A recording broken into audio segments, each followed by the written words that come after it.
لا، بسم الله الرحمن الرحيم.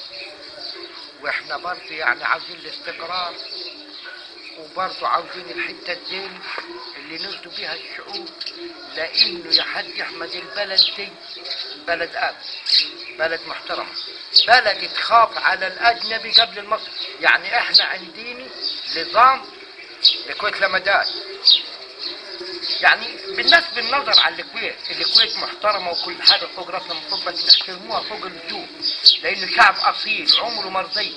تكريم الضيف عنده الشعب المصري لا موجودة على أي واحد خليجي، ولا موجودة في المثل على أي واحد أمريكاني. أباما ده لما ده مصر احترمناه فوق الريوس. قفلت مصر 3 أيام بطيل لي حسن هو. أنا كنت هقول لك لكن مش هنجيب لي كده كيف وأنا كيد كويس. لا، اوباما لو في رأيي تفضل يعني.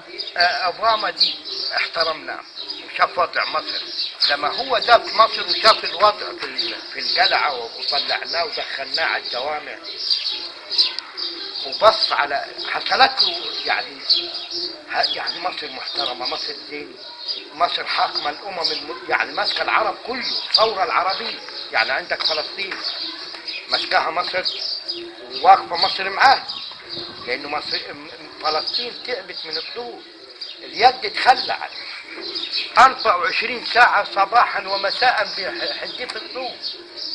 يعني لغاية ما قلنا يا جماعة لكن اسرائيل لما تجي تكبس الكبسة الواحدة، لا عندكم مصر بلد احنا عارفين لها الاحسان. زي راجل كبير عندنا زي الشيخ عبد الله، يوك الشيخ عبد الله ليه الناس حباه ليه؟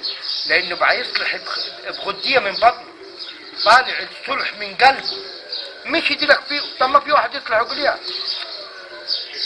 يا راجل مزين، بس ابن كلب عدبك ما تدوش الامان، برضه دي مركوبيه ليه؟ لكن شوف ان الراجل ده داخل صدره مستعداد يدفع من جيبه في العركه، يدفع من جيبه وفضها. هذه العمار.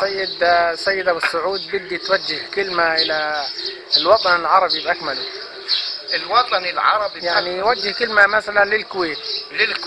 الكويت دي احنا يوم التحرير ويوم الصدام ما دخل علينا كنا نقول للصدام حاسب يا صدام لا تدول دولة عربية، لانه دي عرب زيين.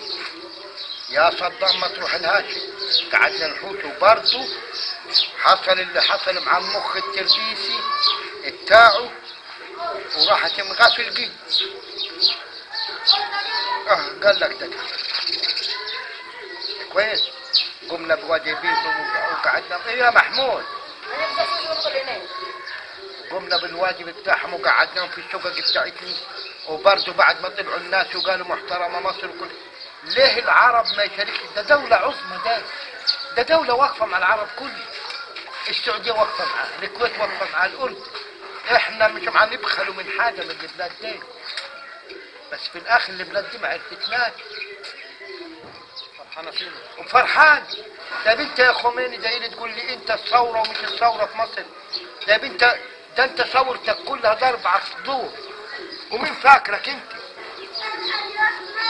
الوكيل ابوهم دول يا ناس زياد، مين فاكرك؟ زياد مين فاكرك يا خميني؟ انت راجل ما تعرفش حدا غير ضرب الصدور بس، تضرب على صدرك ومعاك الشعب بس. لكن مصر متحضرة، مصر مستعداد مطلعة ناس ونعم الناس في القوات المسلحة، عنديها ناس في القوات تصنع الذرة ده. بس احنا عندناش الامكانات، وعندناش النخوة اللي معدي من تحت لتحت. يا اخي انا داري مسيحي لكن ما نحترموه، ما نرضاش نشغل الصاروخ ونقول عشان ما يعملوا لهم شيء ازعاج. ليه؟ لانه الواجب دي ما نحترموكم ونحترموا الدول العربيه ونحترموا مصر دي. المفروض انتوا داعم منيكم وتخافوا عليه، لانه صدقوا زي راجل قاعدين على حسه. هتقولوا مصر دي قاعدين على حسه، صح انتوا معاكم فلوس، معاكم اموال، معاكم، لكن تعرفوش تحكوا. يعني معاكم اموال انتم، لكن اول ما تجي تحكي له تقول له ايه لا، يقول لك انا خذ فلوسات وانت حارب يا مصر. ليه؟ عنده قوه. المصري لو رميته في الجبل وما لقيش ميت معاه البازو، شفت البازو دي؟ يرميه في الخلشان، يقعد يضرب كده ويريق يشيل بازو. ربنا مديله البازو في الجبل ميت. يعني مش عاوزينش احنا اكل ومخلي. احنا عفوا سيد ابو سعود، ارجو التوضيح. البظو نوع من الحجاره. نوع من الحجاره. يعني انا نحط البازو في خشمي ويعمل لي ريق ونقعد نشرب منه، لانه انا عندي حصاني زي الجمل. الجمل معي يصير 6 شهور. يعني الجمل معي يصير 6 شهور. يا اخي ده وحده اجنبيه عندنا صورت المرأة مبردة دي، البردة اللي لابساها، طبعا نشاورها في العربة ده من السوق دي. قالت ايه اللي لابساها التخين دي؟ قلنا ده مادة للظرف، ما يجيلهاش ظرف مني، ما يجيلهاش حاجة. يعني درع واقي. درع ده واقع للبردة. البردة احنا عندنا توزن 2 طن، اللي لابساها توزن 2 كيلو 3 كيلو، ولكن عندها دسم تعرق وتقوم في الدنيا. لو مسكت حجر ولطشت 5 أجانب بتموت من الحجر. ليه؟ عندها قوية. المطلق فقيهي والبردة شايلها 2 طن فقيرة وعرقاني، وبرضه مع الساعة تاكل. احنا الخص بس اللي زارعينه في مصر يغذينا بس. عاوزينش احنا لحم، عاوزين الفروج. مزرعين الفروج للدول العربية.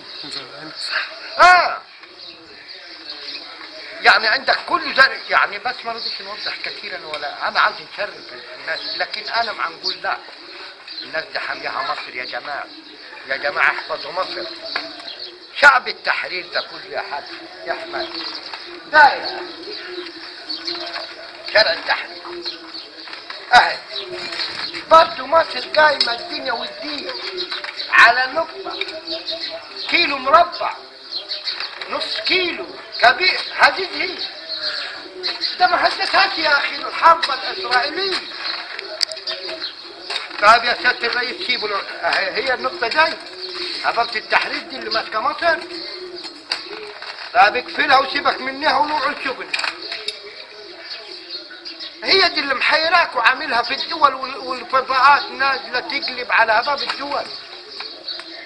طب مرة امبارح ما تتكلم في التحرير عجوزي، انا الحق غزني. طب يا بنتي طب عارف ما اللي تلفوها دي ما تتلفى وتتسوى زين علينا، هنسووها على الفحل. لما تتكلم دول ما عرفاش حاجه زي. لكن هبقى حته مصر كيلو مربع تايه فيه خالص. طب اتركوا معنا جبال. تعال عمر الجبل بتاعنا من ورد، اعمل التحرير الجبل. قل ونقلنا التحرير في منطقة سوهاج الغربية في الغابات، وهنعملوا تحرير. هي داخل اخذ بالي الدنيا موسعة انت. لكن انا والله لكن بيقولوا تعبت وما في داعي، وهنكمل بعد.